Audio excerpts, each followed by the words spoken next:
Selam, ben Leyla Yıldız. Bugün birden Mustafa'ya sarıldı. Okuldan ayrıldım. Ama evlendi arkadaşlar. Bu ikisi hiç uygun bir pozisyonda değiller. Kiminle aynı iş yerinde çalışıyor? Sizlerle birlikte lisedeki yakın kız arkadaşımın nasıl gözümüz önünde sevgilisini aldattığını anlatacağım. Söylemem gereken bir şey var.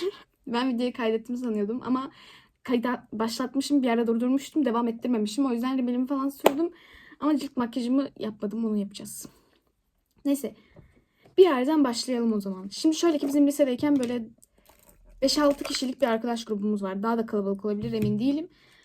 Ama işte bu 5-6 kişilik arkadaş grubunda işte 3-4 kız, 2-3 erkek falan vardı, tamam mı?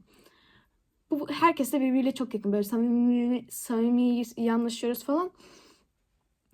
Aynı zamanda bizim bu arkadaş grubumuzun içinde sevgili var, tamam mı? Bu kızla çocuk, kızın adı ne olsun? Kızın adı Nur olsun. Çocuğun adı Batu olsun. Batu ile Nur sevgililer, tamam mı? Aynı zamanda Batu ile arkadaş olan ve bizle de yakın olan bir çocuk var. Bunun adı da ne olsun? Mustafa olsun. Mustafa Batu ile de çok yakın, bizle de çok yakın. Bayağı da iyi bir çocuktu yani. İyi huylu bir çocuk. Kimseye zararı yok gibi diyebiliriz. Ama böyle biraz ne derler? Gürültülü bir insandı. Gürültülü bir insandı, tamam mı? Neyse işte bir gün tam sınav dönemi falan, ilk sınavlar bu arada. Senenin ilk sınavlarına falan hazırlanacağız. Dedik ki biz başka bir arkadaşım da Gül yani. Gül, ben, Nur ve bir tane de arkadaşımız var. O gün dördümüz böyle oturduk, ders çalışacağız, tamam mı? Ders çalıştık ettik falan. Sonra öbür arkadaşımız, dördüncü olan, gitti. Bizim de Gül'ün bir tane cins köpeği vardı, tamam mı? Dişi. Aynı zamanda Mustafa'nın da aynı cins erkek bir köpeği vardı. Bize dedik ki köpekleri çiftleştirelim falan diye böyle bir komik bir şey geçti aramızda ama o gün ders çıkışı zaten Mustafa'nın evi de yakındı bize, tamam mı? Köpekleri tanıştıralım falan. Yani oturduğumuz eve yakındı. Gül'ün evinde oturuyorduk. Gül'ün evine yakındı. Biz dedik köpekleri tanıştıralım falan. O gün işte çıktık. Köpekleri dolaştıracağız. Nur gitti birden Mustafa'ya sarıldı. Ben Mustafa'nın yanına gitti. Tamam, ikisi de sarıldılar birbirlerine. Biz çok şaşırdık. Çünkü böyle dedim ya, Nur'un sevgilisi var. Mustafa da sevgilisinin arkadaşı yani. Neyse dedik bunlar herhalde samimiler yani. Çocukla arkadaş falan ya Mustafa ile Batu arkadaş falan ya. Biz oradan yola çıkarak yani. Ondan sonra işte yürüyoruz ediyoruz falan. Çocuğun eli bunun omzunda, işte kafasını başını alnını öpüyor, tamam mı? Biz zaten bunu çok garipsedik. O an ne yapacağımızı bilemedik, tamam mı? Ondan sonra eve gittik falan, dağıldık. Ama işte arkadan dedikodu yapma muhabbeti olmadığı için konuşmadık. Tabii ki gidip kıza böyle, zaten 3-4 kişiyiz, kimin arkasında konuşacağız, anladın mı? Kıza da oradan dedik ki ya sen ne yapıyorsun? Sen ne yapıyorsun falan. Sonra bunların yakınlığı, ama biz ne kadar şey yapsak da kız değiliz ya. Kızın neyiyiz biz, nasıl durduruyoruz? Arkadaşıyız, söyleriz ederiz, yapar yapmaz yani. Ondan sonra okuldayken bu ikisinin yakınlığı böyle devam etti. Ama hepimiz aynı sınıftayız, anladın mı? Nasıl böyle bir şey yapabiliyorsun? Hepimiz aynı sınıftayız. Maskaramın üstünü biraz geçeceğim bu arada. Çünkü sürüyordum dedim, videoyu fark ettikten sonra devam edemedim. Neyse ondan sonra bunların yakınlığı devam ediyor falan. Ondan sonra Batu bunların şeyini anladı, yani niyetlerini falan, ne olduğunu. Ondan sonra Batu ikisiyle de konuşmayı kesti. Ben de zaten bu olaylar olduktan sonra hafta sonu okuldan ayrıldım. Ama hafta sonuna kadar olan kısmı da var işte. Ondan sonra işte bir gün yine Gül'de toplanıyoruz. Bu olayların arasında 2-3 gün falan var. Çok uzun bir zaman değil.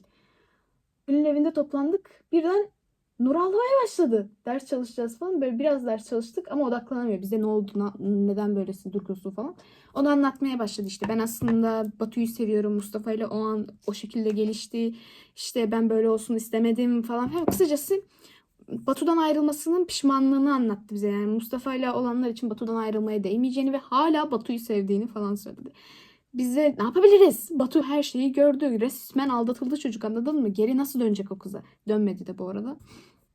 Hani ben de desteklemiyorum bu arada geri dönmesini asla. Hani dedim yani yaptın bir kere, çekeceksin. Yani ne dememi bekliyorsunuz ki? Ya çocuğu gözümün önünde aldatmışsın. Şimdi de bana ya sevgilimden ayrılmak istemiyorum bir alan. O an arkadaşımız, yani işte arkadaşlığımızı birden kesemedik. Böyle araya falan mesafe soktum. Zaten ben okul değiştirince de çok az görüşüp birden görüşmeyi kestim. Mesafe açıp görüşmeyi kestik işte. Ama işte ben okuldan gittikten sonra da bir şeyler daha olmuş. Ben bundan sonrasında olay örgüsünü çok fazla şahit değilim. Gül'ün anlattığı kadarıyla biliyorum. Şimdi şöyle ki Bunlar okuldayken de yine bu şekilde yakınlık devam ediyorlarmış ama şöyle düşün, konuşuyorlar, işte elle tutuşuyorlar, sınıftayız ya, aynı sınıfta. Bu Mustafa ile bu yakınlığını görünce Batu bunları işte öğretmeye şikayet ediyor, işte konuşuyorlar ediyorlar falan, hocam bir şey yapın falan. Ama ne yapacak ki hocam, anladın mı? Ondan sonra bir gün öğle arasında bizim dışarı çıkma izinlerimiz vardı o okuldayken.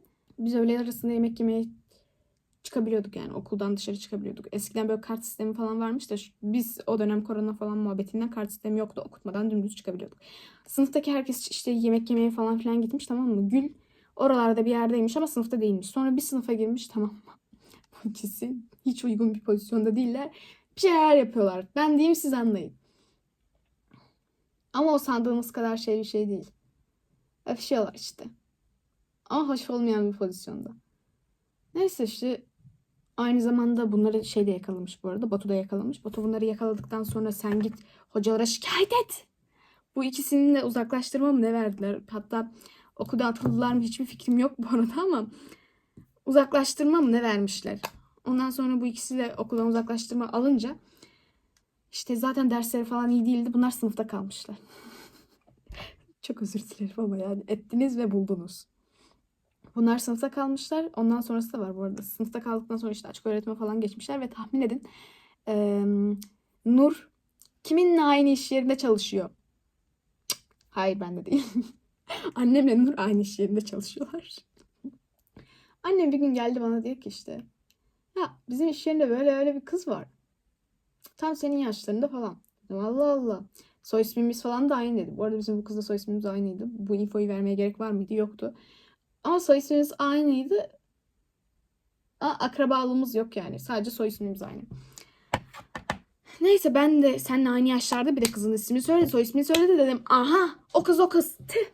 Annemle aynı iş yerinde dedim. Neyse annemle aynı iş yerinde çalışıyorlarmış falan. Ama önemli değil yani. Sonuçta eski arkadaşım olan bir kız, yani yaptıklarından sonra ne kadar görüşmeyi kessek de etsek de umurumda olan bir şey değil. Zaten yani çok da kötü anılarımız olmadı diyebilirim bu olaylar dışında. Ondan sonra işte annemden öğrendiğim kadarıyla zaten söylüyorum bir kısmını. İşte açık öğretimden liseyi falan bitirmeye çalışıyormuş. Dedim ya, lise artık atıldı mı, açık öğretime mi geçti falan bilmiyorum ama kesin bir uzaklaştırma falan gibi bir mevzu vardı yani. Bu olaylar biraz eski. Ondan sonra anlattığı kadarıyla annem işte ablası üniversiteye gidiyormuş. İşte babası çalışamıyormuş. Annesi de çalışıyor muydu hatırlamıyorum ama yani zor bir durumdaymış. Yani çalışmak zorunda kalmış. Yani ne kadar kötü şeyler yaşamış olsa da bunları yaşamayı hak ettiğini düşünmüyorum ya. Kötü oldu. Üzüldüm adına, yani annem bunları bana anlatınca. Ailesine bakmak durumunda kalmış yani. Kısacası eğitim hayatı biraz da zor. Bu saatten sonra toparlaması, liseyi bitirmeye çalışıyor işte açıktan aynı zamanda ama sonuçta işte ailesine bakmak zorunda kalmış. İşte sigaraya falan başlamış. Ya, hayatı kötü bir yere gitmiş yani, üzüldüm duyunca ama böyle. O zamanlar böyle şeyler yapmasaydı görüşmeye devam eder miydim? Ya karakterlerimiz farklı şekilde gelişti ama belki böyle bir şey yapması yine görüşmeye devam etme ihtimalim vardı diyebilirim. Makyajım böyle oldu bu arada.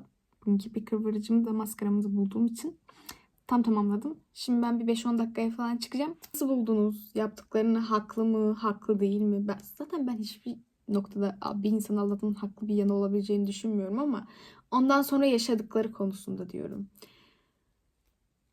Olan bu hikayede Batu'ya oldu yani ama işte ondan sonra Batu daha farklı bir hikayesi var. Anlatır mıyım bilmiyorum ama Batu evlendi arkadaşlar. Sonra boşandı. Böyle bir şeyler oldu yani arkadaşlar. Neyse, izlediğiniz için teşekkür ederim. Videoyu beğendiyseniz beğeni atabilirsiniz. Devam gelmesini istiyorsanız abone olabilirsiniz. Bay bay.